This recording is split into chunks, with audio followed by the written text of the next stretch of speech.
Hello everyone, this is ज्योति। और आज हम चैप्टर थर्ड का जो रिमेनिंग पार्ट है, पार्ट थर्ड, वो पूरा करने जा रहे हैं। उसमें हमारा टॉपिक है equations reducible to a pair of linear equation in two variables. इतनी टर्म का मतलब हमें पता है, pair of linear equation in two variables, यही तो है, यही पढ़ते आ रहे हैं हम इस चैप्टर में। ये लीनियर इक्वेशन है और ये पेयर है, दो वेरिएबल में लीनियर इक्वेशन का ये पेयर है। अभी ये कह रहे हैं ऐसी इक्वेशंस जो रिड्यूसिबल हैं इस फॉर्म में। ठीक है, रिड्यूसिबल का मतलब है जिसको आप चेंज कर सकते हो इस फॉर्म में। तो अभी क्या होगा, अभी जो आपको क्वेश्चंस दिए होंगे वो इस रूप में नहीं होंगे, बना बनाया क्वेश्चन नहीं होगा, स्टैंडर्ड फॉर्म नहीं होगी।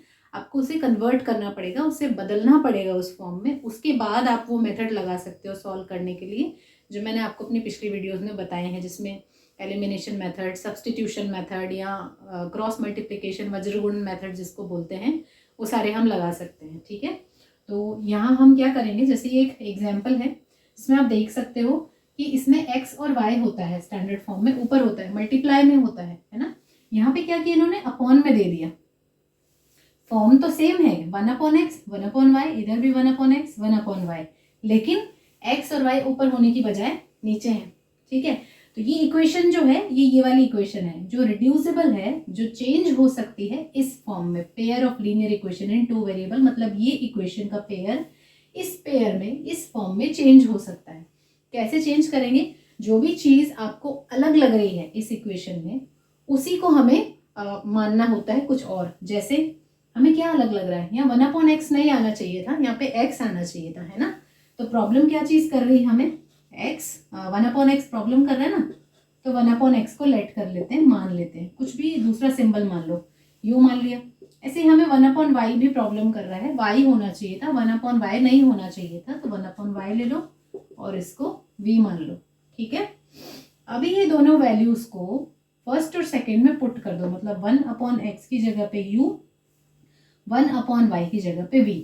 ठीक है, तो फर्स्ट और सेकेंड से अगर आप 1/x, इधर कुछ नहीं है ना, इसका मतलब 1 है, 1/x। ठीक है, 1/x है तो उसकी जगह u लिख रहे हैं, तो ये कैसा बनेगा, 2 अपनी जगह होगा, 1/x की जगह पे u आया, 3 अपनी जगह होगा, 1/y की जगह पे v आया, इज इक्वल टू 5।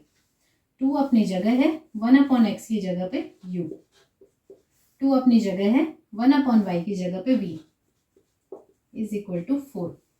अभी देखो, अगर यहाँ u और v की जगह पे x और y एक बार के लिए मान लें, तो क्या ये इक्वेशन इसकी तरह नहीं है, ये बिल्कुल सेम है। क्यों, मैंने आपको पहले भी बताया था, कांस्टेंट का जो रोल है c1 और c2, ये इक्वेशन की दूसरी साइड भी एक साथ में आते हैं, तब भी वो स्टैंडर्ड फॉर्म ही कही जाती है। सिर्फ शर्त इतनी होती है, दोनों एक ही तरफ होनी चाहिए, या तो इस तरफ या उस तरफ। ठीक है, तो कांस्टेंट इस केस में राइट हैंड साइड में है, उससे कोई फर्क नहीं पड़ता, बस x और y की जगह आपके पास में u और v है।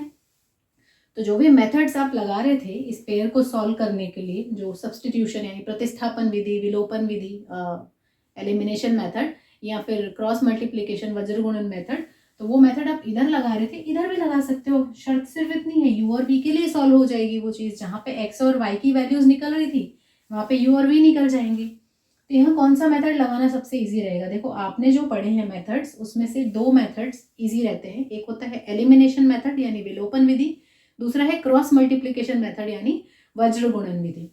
तो मुझे यहाँ पे एलिमिनेशन मेथड ज़्यादा इजी लग रहा है, आप क्रॉस मल्टीप्लिकेशन भी लगा सकते हैं, आंसर पे कोई फर्क नहीं आएगा। क्यों लग रहा है मुझे एलिमिनेशन मेथड ज़्यादा इजी, क्योंकि मुझे दिख रहा है कि u का कॉफिशिएंट सेम है, u का जो गुणांक है दोनों इक्वेशन में सेम है, तो मुझे कुछ नहीं करना। एलिमिनेशन मेथड क्या होता है, एक वेरिएबल का कॉफिशिएंट सेम करना होता है, तो ये पहले से ही सेम है, बस मुझे इसमें से इसको कम करना है, माइनस करना है। जैसे मैं माइनस करूंगी ये चीज़ तो कट हो जाएगी, है ना। तो ये एलिमिनेशन मेथड यहाँ पे ज़्यादा इजी रहेगा, बाकी कोई फर्क नहीं पड़ता आप कौन से मेथड से सॉल्व कर रहे हो। 2u प्लस 3v, हम क्या कर रहे हैं, इसमें 3 में से 4 को माइनस कर रहे हैं, तो वापस से इसको लिख लेते हैं, 2u plus 3v is equal to 5, 2u plus 2v is equal to 4। मैंने आपको बताया था माइनस कैसे करना होता है, नीचे वाली जो इक्वेशन है उसके साइन चेंज करने होते हैं। तो यहाँ कोई साइन नहीं है, इसका मतलब यहाँ प्लस है, तो प्लस को बना दिया माइनस, प्लस को माइनस, यहाँ भी कुछ साइन नहीं है मतलब प्लस है तो माइनस। क्या रिजल्ट आएगा, 2u और माइनस 2u कट हो गए, प्लस का 3v और माइनस का 2v, तो एक v बच जाएगा। 5 माइनस 4 तो 1 बच जाएगा। तो आपके पास में v की वैल्यू आ गई 1। ठीक है, अब u कैसे निकालें? आप दी गई किसी भी इक्वेशन में जहां पे u और v दोनों हो वहां पे v की वैल्यू पुट कर दो, u आ जाएगा। तो इन दोनों इक्वेशन में v और u दोनों हैं, तो आप किसी में भी पुट कर सकते हो, आपके पास में u आ जाएगा। तो v की वैल्यू किस में पुट करना ज़्यादा आसान है? देखो इसमें पुट करना ज़्यादा आसान है क्योंकि इसमें 2 और 2 है, इसमें 2 और 3 है। वैसे तो ये भी ज़्यादा कोई टफ नहीं पड़ेगा, पर ये ज़्यादा आसान है। तो मैं फोर्थ में रख रही हूँ। मैं क्या करूँगी, फोर्थ में v is equal to 1 put करूँगी यहाँ पे v की जगह। तो ये हो जाएगा 2u 2v, v की जगह 1 इक्वल्स टू 4। ये 4 लिख दिया, ये हो गया 2u plus 2 is equal to 4। 2u 4 minus 2, ये प्लस 2 उधर गया माइनस बन गया। 2u is equal to 2, u is equal to 2/2, ये 2 मल्टीप्लीकेशन से डिवाइड में गया, इक्वल्स टू 1। तो u की वैल्यू भी 1 आई। अभी आप देखो क्या ये हमारे आंसर है? नहीं। क्यों? क्योंकि हमारा जो क्वेश्चन था वो एक्स वाई में था और हमने आंसर निकाले हैं यू वी के, तो ये हमारा आंसर नहीं हो सकता। हमें जिस वेरिएबल में क्वेश्चन दिया है उसी वेरिएबल के आंसर्स देने हैं, मतलब उसी फॉर्म में आंसर देने हैं। मतलब आपको एक्स और वाई बताना है, आपको ऐसे एक्स वाई बताने हैं जो इसको सेटिस्फाई करते हो। तो हम क्या करेंगे, इन दोनों को कन्वर्ट करेंगे एक्स वाई में। तो हम जानते हैं u कैसा है, u है 1/x। ठीक है, तो आप लिख लो u is equal to 1/x और u की वैल्यू आ रही है 1। ठीक है, अभी आप u को हटा दो, u का काम खत्म हो गया, उसे सिर्फ आंसर तक पहुंचाना था। इस पूरे प्रोसेस के अंदर u ने हमें आंसर तक पहुंचा दिया। अभी 1/x इज इक्वल टू 1 है, x को उधर ले जाओ, 1 से मल्टीप्लाई हो जाएगा। और इसको ऐसा लिख लो ताकि आप कंफ्यूज नहीं हो, x को उधर ले गए, x बन गया और इधर 1 बच गया, ये x की वैल्यू आ गई।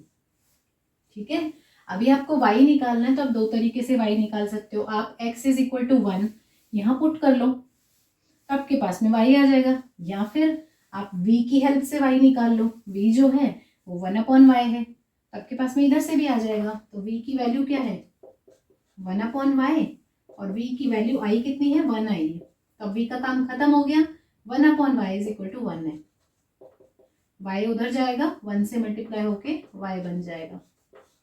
तो ये x की वैल्यू आ गई, ये y की वैल्यू आ गई। अभी अगर आपको आपका आंसर चेक करना है, आप वैल्यूज पुट करके देख लो। इसमें x की जगह 1 और y की जगह 1 बोल रहे हैं ना, रख के देखो। अगर आप यहाँ 1 पुट करते हो, यहाँ 1 पुट करते हो, तो 1 से तो कोई नंबर डिवाइड अगर अपन करते हैं तो कोई फर्क नहीं पड़ता है, वही नंबर वापस आ जाते हैं। तो 2/1 प्लस 3/1, तो ये हो जाएगा 2 + 3 इज इक्वल टू 5। तो 2 + 3 भी 5 होता है, तो 5 इज इक्वल टू 5 आ जाएगा। ट्रू हो गया ना, इक्वेशन ट्रू आ गई। 5 इज इक्वल टू 5 एक सत्य रिजल्ट है, इसलिए इस इक्वेशन को 1 सेटिस्फाई कर रहा है। अब इसमें देखो 2/1 प्लस 2/1, तो 1 का कोई रोल नहीं रहेगा, 2 + 2 4 हो गया, इधर भी 4 है, तो 4 इज इक्वल टू 4 एक ट्रू रिजल्ट है। इसलिए सेकेंड इक्वेशन को भी ये वाला पॉइंट जो है सेटिस्फाई कर रहा है। ठीक है, तो जब भी हमें ऐसा दिया होगा कि अपॉन में x का कुछ वैल्यू आ रही है, तो उस केस में हम उसको u v मान के और सॉल्व करके लास्ट में u और v को x y से रिप्लेस करके और x y की वैल्यूज बता देंगे। अब इसमें वेरिएशन क्या हो सकता है, मतलब इसमें और कितने टाइप के क्वेश्चंस हो सकते हैं। तो यहाँ पे ऐसा हो सकता है कि आपको वो x की जगह पे 1/x + 1 या x - 1 ऐसा दे दे, y की जगह पे 1/y - 2 ऐसा दे दे, तब भी कोई फर्क नहीं पड़ता।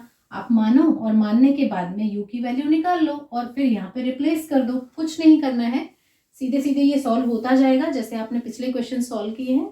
लास्ट में जाके आप रिप्लेस कर दो u की वैल्यू को x से, v की वैल्यू को y से और वैल्यूज को निकाल लो। मैं एक क्वेश्चन और बताती हूँ आपको, तब कोई मेथड क्लियर हो जाएगा। ठीक है, इसी मेथड पे एक क्वेश्चन और है, 10/x + y + 2/x - 5 is equal to 4 and 15/x + y - 5/x - 5 is equal to -2। इसमें और पिछले क्वेश्चन में फर्क क्या है, पिछले क्वेश्चन में 1/x 1/y था, इसमें 1/x + y और 1/x - y है। ठीक है, इसको हमें इस स्टैंडर्ड फॉर्म में लाना है। क्या करेंगे, जो चीज डिफरेंट आ रही है उस चीज को आप u और v मान लो। 1/x + y को हमने u मान लिया और 1/x - y को v मान लिया। वैल्यूज को यहाँ पुट कर दो फर्स्ट सेकेंड में, तो 1/x+y, 1/x+y की जगह u आ गया तो 10u बन गया। ऐसे ये बन गया 2v = 4, 15u - 5v = -2। ठीक है, अभी इसको हमें सॉल्व करना है, तो हम इसमें एलिमिनेशन मेथड लगा रहे हैं, फिर से विलोपन विधि लगा रहे हैं। तो v के गुणांक को, v के कॉफिशिएंट को एक जैसा बनाना ज़्यादा आसान है बजाय u के कॉफिशिएंट को, क्योंकि u के कॉफिशिएंट क्या है 10 और 15। तो 10 और 15 दोनों से आपको ऐसे नंबर्स बनाने हैं कि यहाँ इक्वल हो जाए। तो 10 को मैं 3 से मल्टीप्लाई कर दूँ, 15 को 2 से कर दूँ, तो 10 को 3 से करने पे 30 हो जाएगा और 15 को 2 से करने पे 30 हो जाएगा, 30 हो जाएगा, बराबर हो गया। यहाँ देखो v के कॉफिशिएंट्स को अगर बराबर करना है तो फर्स्ट इक्वेशन को मैं 5 से मल्टीप्लाई कर दूँ, तो 2 जब 5 से मल्टीप्लाई होगा तो 10 बनाएगा, और इस इक्वेशन को 2 से मल्टीप्लाई कर दो, तो ये 5 जब 2 से मल्टीप्लाई होगा तो 10 बनाएगा। तो ये 30 ज़्यादा ईजी है या 10 वाला ज़्यादा ईजी है, इसलिए मैं v के कॉफिशिएंट को सेम कर रही हूँ। ठीक है, तो मैंने क्या किया, थर्ड को 5 से मल्टीप्लाई किया, पूरी इक्वेशन को 5 से मल्टीप्लाई किया, तो क्या बनेगी इक्वेशन, अगर आप 5 से करोगे 10 × 5 कितना होगा 50u। ठीक है, प्लस 5 × 2 10v = 5 × 4 20। ठीक है, अभी फोर्थ इक्वेशन को हमें 2 से मल्टीप्लाई करना है ताकि यहाँ भी 10 बन जाए। ठीक है, तो 2 से करो, ये हो जाएगा 15 × 2 30u - 10v = 2 से कर रहे हैं ना, -2 का 2 से किया -4। अभी देखो इन दोनों इक्वेशंस को जोड़ने से ये कट होगा या घटाने से। अगर आप सब्सट्रैक्ट करते हो, घटाते हो, तो उस केस में नीचे वाले नंबर्स के साइन चेंज हो जाएंगे और ये प्लस बन जाएगा, और इसके प्लस बनते ही ये 10 और 10 ऐड हो जाएंगे, 20 हो जाएगा। और हमारा जो मोटिव है वो क्या है कि हमें इसको कट करना है। तो ये कट कैसे होगा, अगर आप इनको सीधे सीधे ऐड कर देते हो तो ये कट हो जाएगी चीज़, साइन चेंज नहीं होगा। ऐड करने की कंडीशन में, जोड़ने की कंडीशन में साइन चेंज नहीं होगा, तो +10 और -10 कट हो जाएंगे। तो मैं क्या कर रही हूँ, थर्ड को 5 से किया, सेकेंड इक्वेशन को मैंने 2 से किया था, तो ये आया। ठीक है, अभी मैंने इन दोनों को जोड़ा, तो 50 और 30 हो जाएंगे 80u। ठीक है, ये कट हो गया, यहाँ बन गया 20 - 4 = 16, तो u = 16/80। ठीक है, इसको और सॉल्व करें 4 की टेबल से 1/5। ठीक है, तो u की वैल्यू आई हमारे पास में 1/5। अब आपको v निकालना है, तो v कैसे आएगा, आप किसी भी एक इक्वेशन में वैल्यू पुट कर लो। क्या होगा यहाँ पे, u की वैल्यू 1/5 इसमें पुट कर लो, थर्ड में पुट कर लो, फोर्थ में कर लो। तो थर्ड में मैंने u की जगह 1/5 लिखा, 10 1/5 u की जगह प्लस 2v = 4। ठीक है, 5 से 10 कट हुआ 2 टाइम्स, तो ये बन गया 2 + 2v = 4। 2 उधर जाएगा, 2v = 4 - 2, 2v = 2, v = 2/2, कट होके 1 बन गया। तो u की वैल्यू आ गई, v की वैल्यू आ गई। क्या हमारा आंसर आ गया? नहीं, क्योंकि हमारा जो क्वेश्चन है वो एक्स वाई में है ना, इसलिए हमको और सॉल्व करना पड़ेगा। इसके लिए हम क्या करेंगे, u की वैल्यू 1/5 है, u क्या चीज थी, u था 1/x + y, और वैल्यू आ रही है 1/5। तो आप इन दोनों को ले लो, इन दोनों को अगर आप कंपेयर करते हो तो 1/x + y = 1/5। दोनों तरफ अगर आप तुलना करते हो, कंपैरिजन करते हो, तो x + y की जगह पे 5 आ रहा है। ठीक है, ये आया।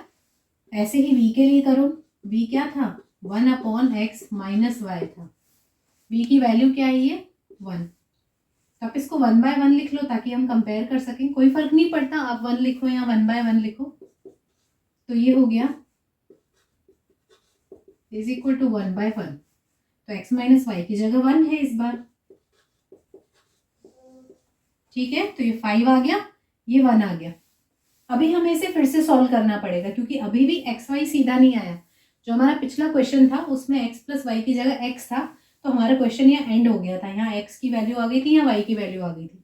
लेकिन यहाँ पे क्या है, एक्स की जगह पे एक्स प्लस वाई है, वाई की जगह पे एक्स माइनस वाई है।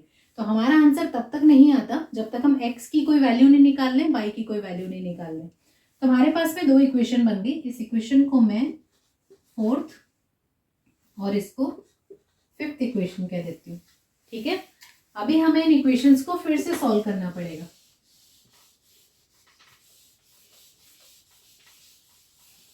एक्स वाई के लिए 2 वेरिएबल में लीनियर इक्वेशन को सॉल्व करना हमें आता है।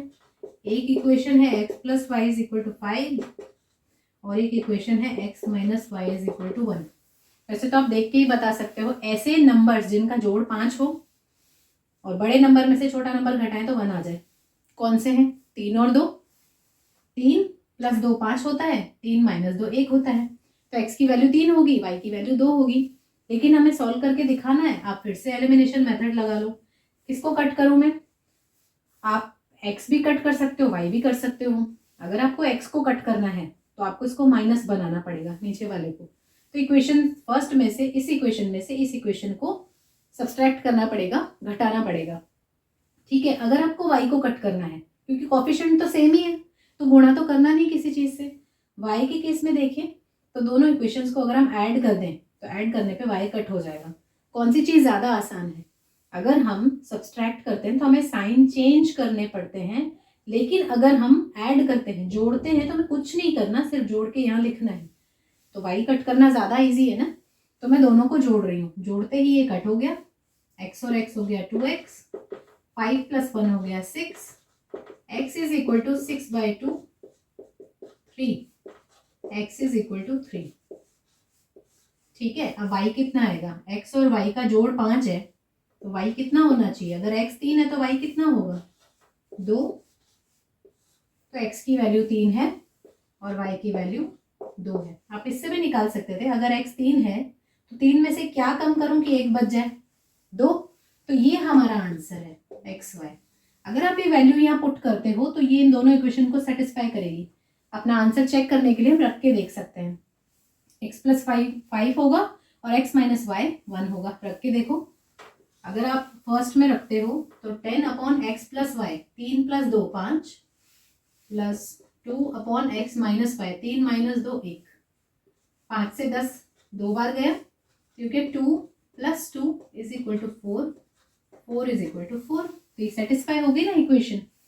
ऐसे ही आप सेकेंड इक्वेशन को सेटिस्फाई करके देखो। ये सिर्फ मैं आपको बता रही हूँ कि अपना आंसर करेक्ट है कि नहीं वो कैसे चेक करें। बाकी आपका आंसर यही आ गया, ये एंड हो गया क्वेश्चन यहाँ पे। 15 अपॉन एक्स प्लस वाई, तो एक्स और वाई 3 और 2 है तो 5 आ जाएगा, minus 5 upon x minus y, 3 minus 2 1 equals to कितना बता रहे हैं? -2 आना चाहिए। देखो 5 से 15 3 टाइम्स दे रहा, 3 minus 5/1, 5 is equal to -2। 3 minus 5 कितना होगा? -2 इज इक्वल टू -2। ये सेटिस्फाई हो गया। ठीक है, इसका मतलब हमने जो आंसर निकाला है वो करेक्ट है। तो इसकी जगह पे कुछ और भी आ सकता है आपके क्वेश्चन में। आपको सॉल्व इसी तरीके से करना है, जहां आपके पास में एक्स और वाई की वैल्यू आ जाए वहां पे आपको रुक जाना है और अपना आंसर चेक करने के लिए आप जो इनिशियली जो स्टार्टिंग में क्वेश्चन में आपको जो इक्वेशन दे रखी है उसमें वैल्यू पुट करके देख लो। अगर इक्वेशन सेटिस्फाई हो रही है तो आपका आंसर सही है, अगर नहीं हो रही है तो आंसर में कहीं ना कहीं पे गड़बड़ है। ठीक है, अगर आपको मेरा वीडियो पसंद आया तो प्लीज़ इसे लाइक कीजिए, मेरे चैनल को सब्सक्राइब कीजिए और उन लोगों के साथ में इस वीडियो को शेयर कीजिए जिन्हें इसकी ज़रूरत है। Thank you so much for watching.